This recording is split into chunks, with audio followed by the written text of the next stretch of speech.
Bonjour, nous allons étudier aujourd'hui la valeur absolue pour les classes de première S. Alors, comment on va noter valeur absolue de 3? Valeur absolue de 3, ça va s'écrire comme ça, 3 mis entre deux barres, et ça veut dire valeur absolue de 3. La valeur absolue va transformer toute valeur qui se trouve à l'intérieur, ou tout résultat de calcul qui se trouve à l'intérieur de la valeur absolue va être transformé en sa valeur positive. Alors, valeur absolue de 3 plus 2. 3 plus 2, le résultat, c'est 5. Et ça donnera, valeur absolue, ça donnera comme résultat plus 5.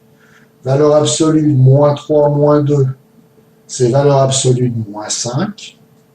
Et valeur absolue de moins 5, elle sera transformée en positive, valeur positive, c'est-à-dire plus 5. Donc, toute valeur dans la valeur absolue est transformée en sa valeur positive. Alors, ce qu'il faut savoir, c'est que dans les calculs, on ne peut pas calculer avec des valeurs absolues. Pour faire des calculs, réduire, multiplier, etc., il faut enlever les valeurs absolues. Alors, on va voir comment on procède. Alors, j'ai un calcul, c'est 3x plus valeur absolue de 4 moins 3 plus 1 à réaliser. Je veux réduire ce calcul. Il faut que j'enlève la valeur absolue. Alors, je vois comment je peux enlever la valeur absolue de 4 moins 3. C'est égal à la valeur absolue de plus 1, c'est égal à 1. On voit que le résultat à l'intérieur de la valeur absolue est positif.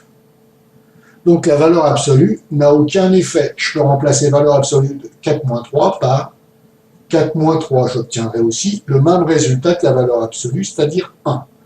Donc, 3x plus valeur absolue de 4 moins 3, je le remplace par ce calcul-là, qui a le même résultat que sa valeur absolue. Donc, c'est 4 moins 3 plus 1. Voilà. J'ai remplacé la valeur absolue par 4 moins 3, car 4 moins 3 est positif. C'est ça qu'il faut retenir. Quand l'intérieur, le résultat de ce qui est à l'intérieur de la valeur absolue est positif, on peut enlever directement les valeurs absolues. D'accord? Donc là, ça nous donnera 3x plus 2. Voilà le résultat. Maintenant, on va travailler un autre cas où le résultat qui se trouve à l'intérieur de la valeur absolue, lui, est négatif. 3 moins 4 plus 1. 3 moins 4 est négatif. Donc là, on va regarder ce que donne le résultat de la valeur absolue de 3 moins 4. 3 moins 4, c'est moins 1. Valeur absolue de moins 1, c'est plus 1. Donc le calcul par lequel je vais pouvoir remplacer la valeur absolue, ça va être 3 moins 4, ça va donner moins 1. C'est pas égal à 1, ça ne colle pas. Donc je vais écrire moins 3 moins 4, et ça, c'est aussi égal à 1. Donc ma valeur absolue, je vais la remplacer par moins 3 moins 4. Ça a exactement le même résultat, le même effet. Donc je reprends et je remplace ma valeur absolue de 3 moins 4 par moins 3 moins 4 plus 1. J'obtiendrai 3x moins 3 plus 4 plus 1, c'est-à-dire 3x plus 2. Donc en conséquence, quand le résultat à l'intérieur de la valeur absolue est négatif, je remplace ma valeur absolue par moins le calcul qui est à l'intérieur de la valeur absolue. Ici, moins 3 moins 4. C'est exactement le même résultat que la valeur absolue. On va prendre un autre exemple, plus généraliste. C'est 7 plus valeur absolue de 2x plus 3.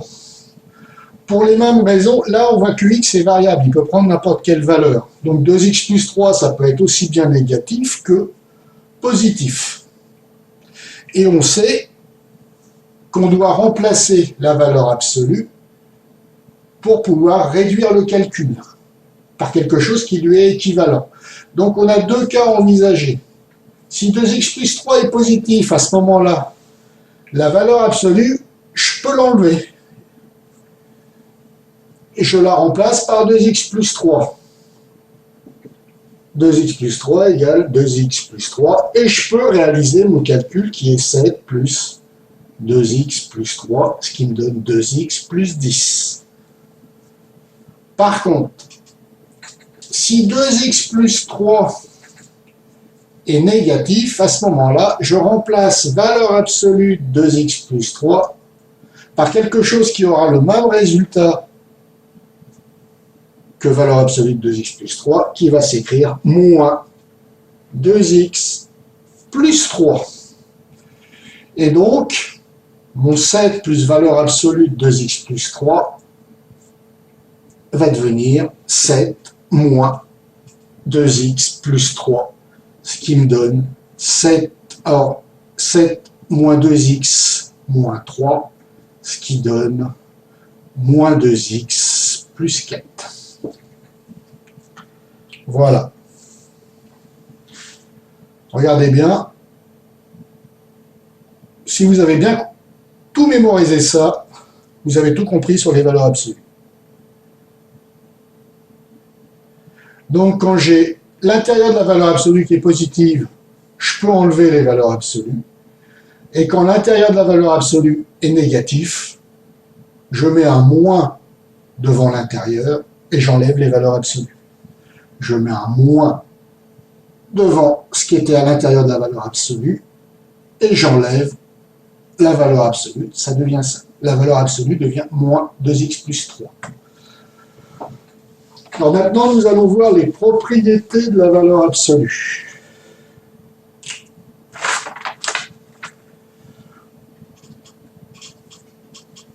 Propriété de la valeur absolue. 2 points. Déjà, une valeur absolue d'un produit et d'une division, c'est égal. Ça sépare tout ce qui se multiplie, ce qui se divise. Donc c'est valeur absolue de A fois valeur absolue de B sur valeur absolue de C. On peut séparer tout ce qui se multiplie, ce qui se divise avec la valeur absolue. C'est pas vrai pour les additions et les soustractions. Valeur absolue de A plus B, c'est pas égal à valeur absolue de A plus valeur absolue de B. Ça ne marche pas. Ça marche qu'avec les multiplications et les divisions.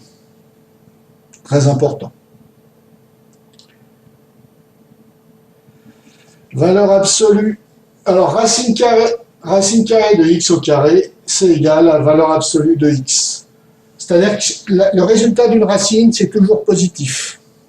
Comme c'est positif, on peut dire que c'est valeur absolue de x.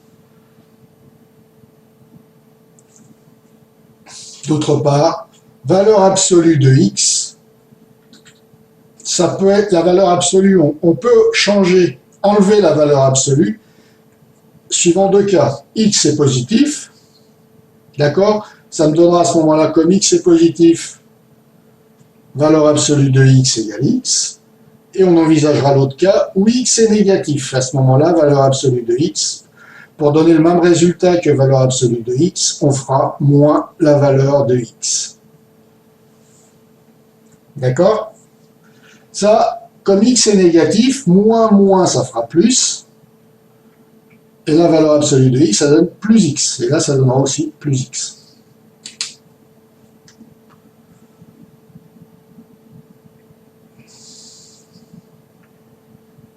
Alors maintenant, nous allons nous intéresser à la fonction valeur absolue de x. Et voir comment graphiquement, la valeur absolue, ça va se traduire. Alors, je vais prendre déjà la fonction f de x égale x. Je vais la tracer en noir.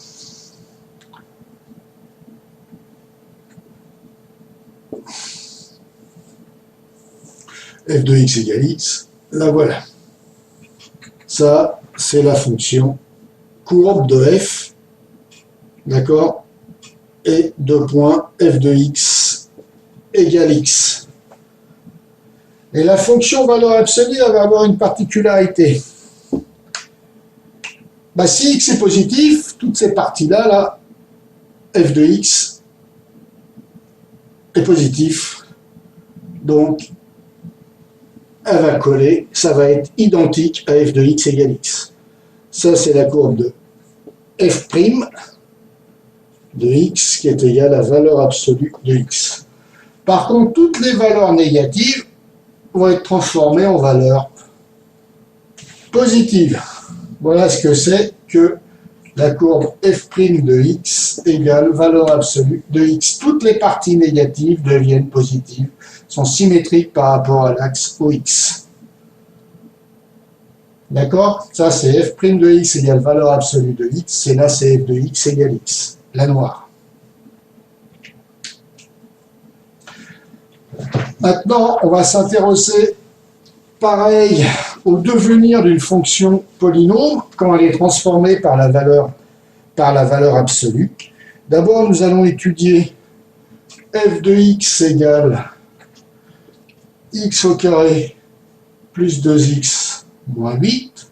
On voit que ça se factorise en x moins 2,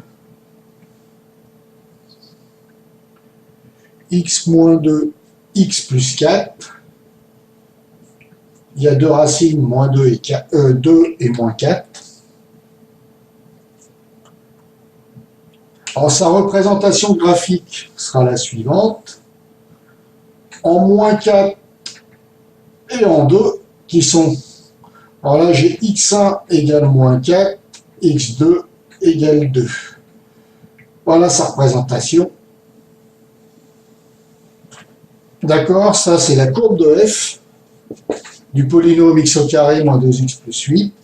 Et maintenant, ce qu'on va faire, c'est la courbe de f' de x, qui est valeur absolue de x au carré plus 2x moins 8.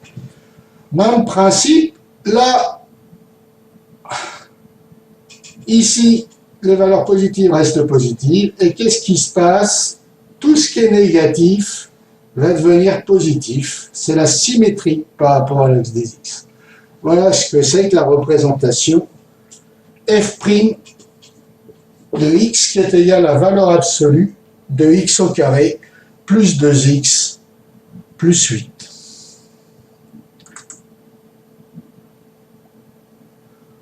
Ben voilà.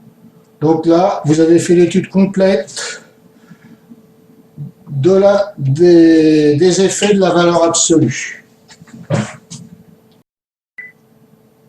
Notion de distance avec la valeur absolue. Après l'étude des fonctions, nous allons voir ça. Alors, valeur absolue de x moins 3 égale 4. Ça veut dire, on cherche x tel que la distance de x à 3 soit égale à 4. D'accord? De façon graphique, voilà comment ça se présentera. On peut faire une résolution graphique comme suit. On trace l'axe, on passe le centre, qui est 3, et la distance de x à 3 devra être égale à 4. Donc j'ai un écart de 1, 2, 3, 4, j'arriverai à 7. Et là, j'ai un écart de 4, 1, 2, 3, 4, et j'arriverai à moins 1. Donc là, je fais l'écart, la valeur de la distance, 4 et 4. Et ça me donne mes deux solutions qui sont x égale moins 1 et x égale 7. D'accord? En règle générale, c'est valeur absolue de x moins xc égale distance. La distance de x au point C est égale à une distance égale à d. D'accord? Voilà comment on pourrait la symboliser par une équation. D'autre part, là c'était la résolution graphique. N'oubliez pas, vous avez trouvé moins 1 et 7. On peut le faire aussi par le calcul, en faisant soit x moins 3 est positif. Donc, valeur absolue de x moins 3 est égale à x moins 3, qui est égal à 4. Et là, on obtient x égale 7. Soit, alors on prend toujours les deux cas de figure, hein, soit x moins 3 est positif, soit x moins 3 est inférieur ou égal à 0. À ce moment-là, valeur absolue de x moins 3, puisqu'x moins 3 est négatif, on le remplace par moins x moins 3. Et ça devrait être égal à 4. Donc x moins 3 égale moins 4, x égale moins 1. C'est exactement les mêmes solutions qu'on avait trouvées durant la résolution graphique. Donc voilà. Ben, je vous donne rendez-vous sur les parties exercices qui vont être aussi présentes sur YouTube. Je vous les conseille parce qu'elles représentent tous les types d'exercices que vous allez pouvoir rencontrer sur ce chapitre et sur cette notion de valeur absolue. Bon, on va travailler bien, bonne journée. Au revoir.